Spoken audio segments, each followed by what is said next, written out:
Hello there, and welcome back to Snoop My Diary. My name is Vanessa, in case you don't know me, and I like to read and dissect my old diary pages from my youth. Is it self-harm? Is it self-reflection? I don't know. I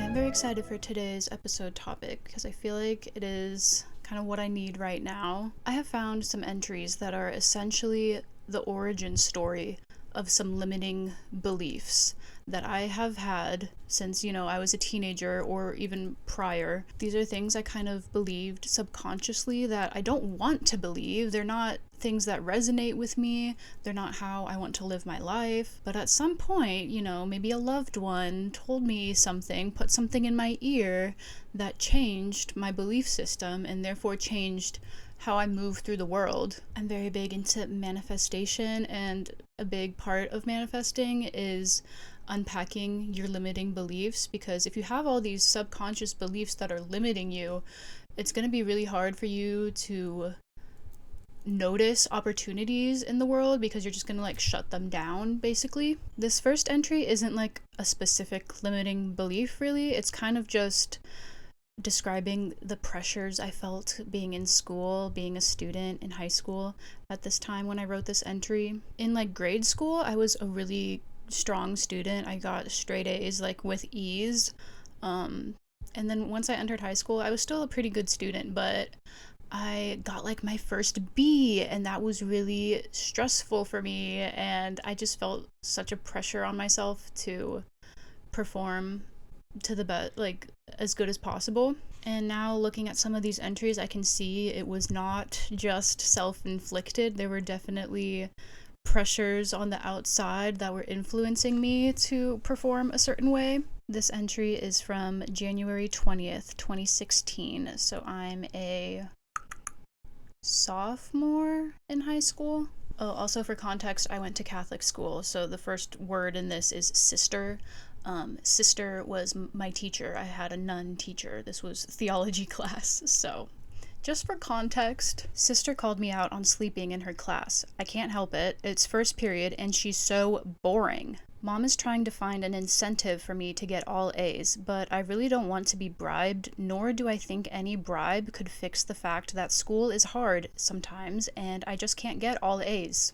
I kind of totally forgot this happened, totally forgot my mom offered to bribe me to get better grades, to keep my all A's.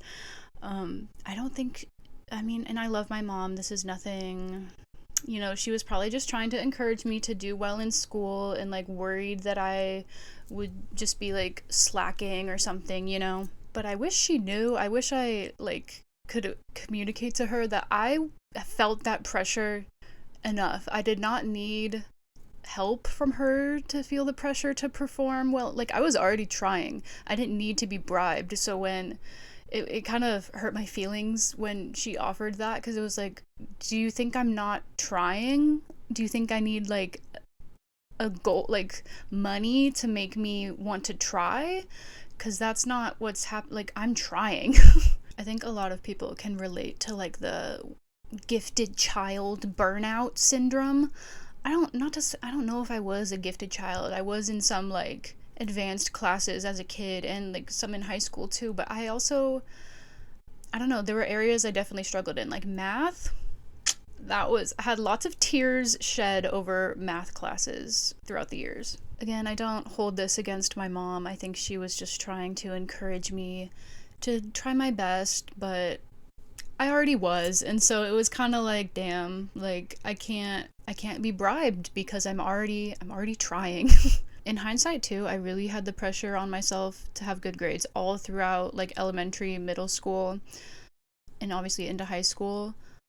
But I kind of really wish I didn't care as much in grade school, so then maybe I could have saved my energy for high school, because I feel by the time I got to high school, I was already exhausted because I've been, you know, I already exhausted all this energy through grade school. It's like I still gotta do another 4 years and then another 4 years after that. Oh my god, yeah. And also, high school grades didn't matter as much in hindsight either, because I went to like an art school. And yes, I did get some like academic scholarships, but I definitely didn't need all A's to make that happen. And I'll say this too, I went to like Catholic school, I went to a private school, and we had a stricter like grading scale versus all the public schools in my area. So that really irked me as a child. Like, I think I could have had all A's if we used the same grading scale as the public schools, but whatever. I'm not still mad about it. Sophomore year must have been a really sleepy year for me, because this entry is also about falling asleep in class. This is from February 24th, 2016. School has really been annoying. Sister moved my seat to the front, probably because she hates me. And apparently I fell asleep in history class, and the teacher made a comment, "Class is over, so you can wake up, Vanessa." Like, first of all, fuck off. My sleeping schedule is none of your business. Like, leave me alone. What if I was tired from staying up all night crying because I wanted to die? That's not true at all, but what if? Like, it annoys me so much when teachers think it's okay to make snarky comments about me to the whole class. You see me 45 minutes a day, you hardly know me, so kindly step off, and also fuck you. Rant over. I was an angsty teen, what can I say? I do remember this incident though, and the classes I fell asleep most often in were first and last period. So that one I was just talking about, my history class, was my last period of the day, and then my religion class with sister, that was first period. So that's when I'm sleepy, you guys. You gotta like bump up the entertainment if you want to hold my attention. I understand teachers thinking it's like disrespectful to fall asleep in their class, but also they have to realize it's literally just my body performing this function. It has nothing to do with, honestly, the quality of your class. I'm just, quite frankly, an exhausted teenager going through a lot. I wish they just could understand that. It has nothing to do with them as a teacher. Honestly, it's just my body is exhausted. I'm depressed. I'm going through a lot. I'm a teenager. It's a rough time. Yeah, maybe instead of a snarky comment in front of the whole class, it could be like, maybe pull me aside after class and be like, "Hey, are you okay? Like, are you tired?" You know, I feel like I would have appreciated that a lot more than just being rude in front of the class. Thank you. This next entry is definitely a very specific limiting belief in action happening here. This is from November 28th, 2016. So now I'm a junior in high school, and junior year was really rough for me because that's the year you're supposed to figure out like what you're doing after high school, kind of. And I felt like all of my friends around me had really solid plans. Like, a lot of them already knew the colleges they were gonna apply to, the ones they really wanted to go to. They knew what they wanted to study. I knew nothing. I knew absolutely nothing. And so I was kind of stressed out about that. Well, I didn't know nothing. I knew what like my dream plan would be, but I felt like I couldn't even voice that because it was so unrealistic, you know? I wanted to be a flight attendant for a minute. Kind of wish I did that, but now I feel like I could still do it, look, you know, but... And I wanted to go to art school. My dream school was Rhode Island School of Design, RISD. They rejected me. That's another story. But yeah, I just really wanted to go to like an expensive art school. That was my dream, but I felt crazy for even putting that out there. So anyways, let me read this entry. There was a junior college meeting tonight. It was absolute hell. Basically, I learned to follow your dreams unless you're too poor to afford your dreams. Then it's probably unrealistic and you should just go to the local state school. I got noodles and company after and cried to mom about how I won't be able to accomplish anything I want to because my grades aren't perfect and we can't afford it, and I kind of want to die now. This one like really hurts my spirit to read. Like, it really does. I was convinced that if I didn't have straight A's, I wasn't gonna get like enough scholarships to even afford any college, and I was also convinced that I was just too poor regardless to go to any of the schools I was actually interested in. This was just a combination of me being fed so many things from people who maybe had that's the thing. It's like a lot of limiting beliefs. It's like the people instilling them in you have good intentions in a way. They're trying to protect you. They're telling you information based on their experiences or based on like worst case scenarios of what other people have experienced. It's not like my guidance counselor was telling me, that RISD was an unrealistic school or unrealistic option. She just was kind of trying to be like, look, based on your income and your situation, like, maybe you should have some backup plans too. I obviously, as a teenager, took that really dramatically and really harshly, and I was just convinced there was no world where I could make this happen. I'm gonna keep relating this back to like manifestation because I feel like that's a big way that limiting beliefs impact you. So, for example, I was trying to manifest getting into RISD, Rhode Island School of Design. That was my dream school. And I knew about manifestation back then too. I've known about it since I was like 15 or something. I don't know. It's only very recently that I've been like consciously manifesting and like really like unpacking limiting beliefs and like I don't know, back then when I was practicing, it would just be like write down my desires in my diary, close it, and call it a day. When in reality, you had all these subconscious thoughts shaping everything around me. Anyways, looking back, I can see, obviously RISD was my dream, was my desire, what I was trying to manifest, but I had all of these subconscious blocks, were honestly very conscious blocks, where I was saying things like, I don't have good enough grades to get into my dream schools. I don't have enough money. I won't get these scholarships. Like, there's just not enough opportunities for, someone with my income and stuff like that. I'm gonna have to hustle and work really hard if I want this to work. Like, it doesn't happen for people like me. I don't know. Be realistic. That's what I was being told a lot at this time. But also looking back, I did not invest enough time or energy into my portfolio, into my applications as I could have. And I can see that now because I think it was like self-sabotage in a way. And this was all very subconscious. I was not purposefully, avoiding working on my portfolio, but my subconscious was saying, you're not good enough, so what's the point? So I would procrastinate my portfolio and my applications and I find myself having to not slip back into these patterns still today, obviously. These are things that were super ingrained in me in like formative years. So it's going to take time and like energy to unpack them. Like even like with filming this podcast, like I procrastinated a lot because I still like in the back of my head I hear voices like, you're not good enough, like this is embarrassing, like what's the point? And I'm trying to push past it because that's what I would have wanted teenage me to do. So we're doing the damn thing, okay? The next entry is from September 10th, 2016. I finished Grandpa and Grandma's deer painting, and then me and Mom took it over to them. They gave me $40, bless. However, Grandpa was kind of rude. He said something along the lines of, gotta give her money now, cause she won't get any in the future. First of all, how the fuck dare you? That's like not a proper... That doesn't make sense, does it? I'm sure he meant no harm by it, but I can't stop thinking about it, and I'm so pissed.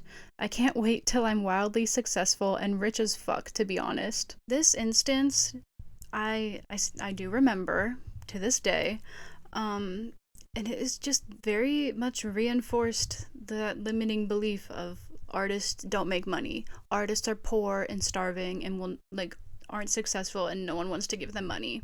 And I know my grandpa wasn't trying to be an asshole, even though he was, God bless. I'm sure growing up he had lots of examples and like things that reinforced the belief in him that artists don't make money. And so he was just passing that along to me as a way to protect me. Oh, it's so nice, when you look at it that way. But it's also really bad because also I feel like this kind of instilled in me like feeling the need to undersell myself for my work, like not asking for proper compensation for things, like when I make art for people.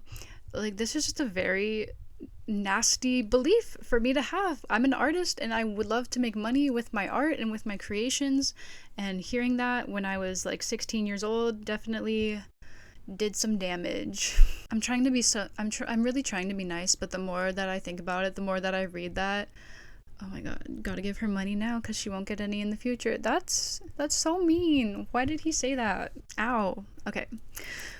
Let's move on. This next entry, oh, it's uncomfortable for me to read. It's uncomfortable. This is from December 18th, 2017. So now I'm a senior in high school, and I was definitely spiraling at this point because, again, this is a year after junior year, and I still at this point had no clue what I was doing after graduation, and all my friends had like such solid plans, and I was losing it a little bit. Tomorrow I have to go meet with my new psychologist, and I'm freaking out. I hate that my parents have to go, and I hate that I have to work after my appointment. So I texted mom during my break that I'm so stressed about tomorrow and I want to find someone to work for me. She basically responds by saying I need to grow up and deal with my stress because it's only going to get worse, and that she doesn't want to go tomorrow either. It's going to be so hard for her. Honestly, fuck you. Fuck you for turning this onto yourself. Fuck you for thinking I'm just lazy and need to learn to deal with my stress, as if it's something I can so easily control. Does she think I enjoy this?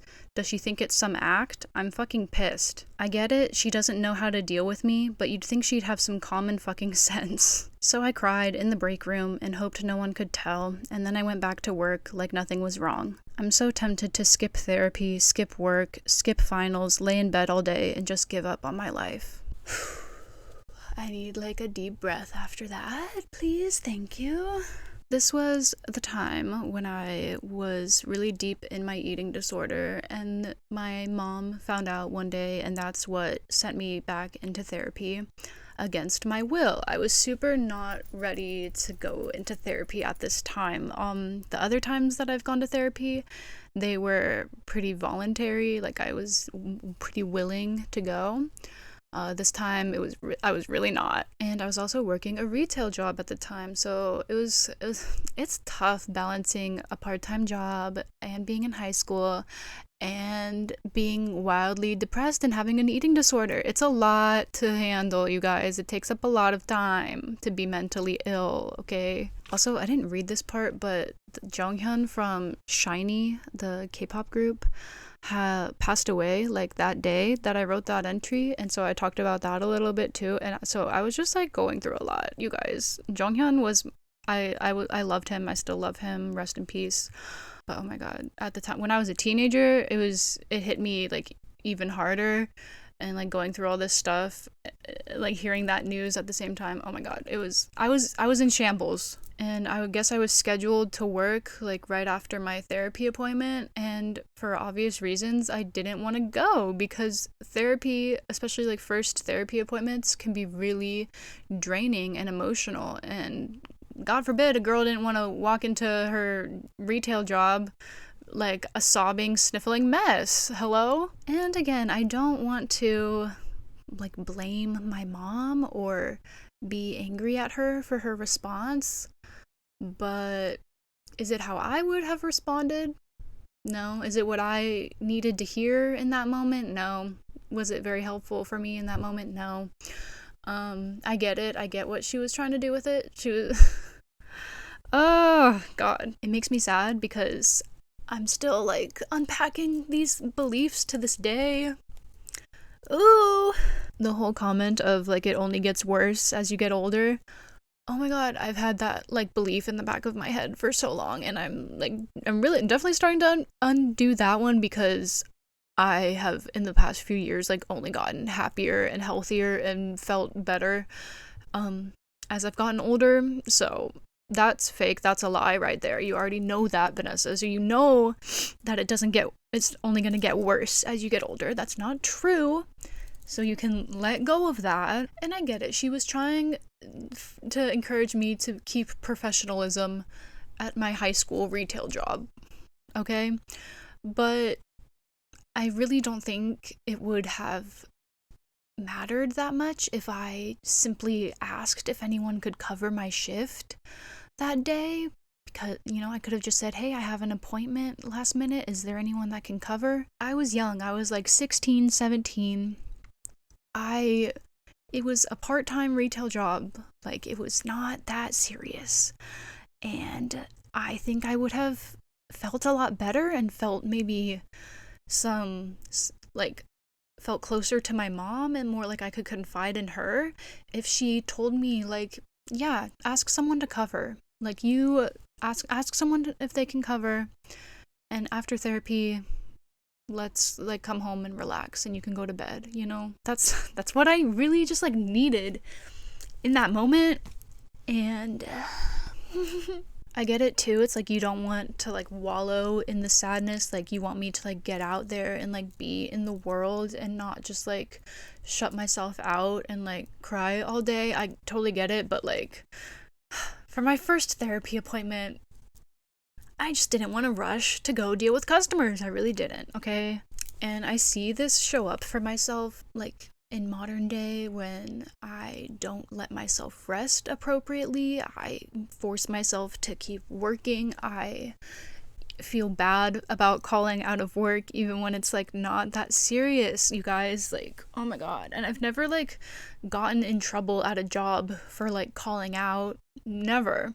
So I don't know why I like torture myself with that. Like, and again, just like not giving myself proper rest all the time. Like, that's something I've really been working on, is like listening to my body and not forcing things if it feels forceful, if it feels super uncomfortable. Obviously we do uncomfortable things sometimes, but I don't know, I'm really trying to nurture and take care of myself and find balance in rest and work and play and all of those things. Whew, okay, I got emotional towards the end, I'm not gonna lie. But I feel good getting this out. I feel like it was a way for me to release those things, just reading like times when they were reinforced and knowing they were not true in those moments, and they're not true now. I'm not too poor or stupid to follow my dreams. It does not only get worse as you get older. It does not only get harder. You're not in trouble for calling out of your retail job every once in a while. Like, you're gonna be okay, hun, okay? I'm here. I need to tell myself that like all the time. Oh my god, the Catholic guilt, you guys, that's gonna be like another episode topic. Catholic guilt. Let's go. But that is all for today's episode. I hope you enjoyed watching me unpack some limiting beliefs. And this is why journaling is so good, you guys. If you don't journal, you better start, because it's just really nice to be able to look back on these things and know where these beliefs I have came from, honestly. And maybe in a decade I'll be unpacking things that I think present day, but hopefully not too much. Hopefully we're working on it right now so we don't have to keep doing it in the future. Okay, thank you for listening. Thanks for being here. I'll see you next time. Bye.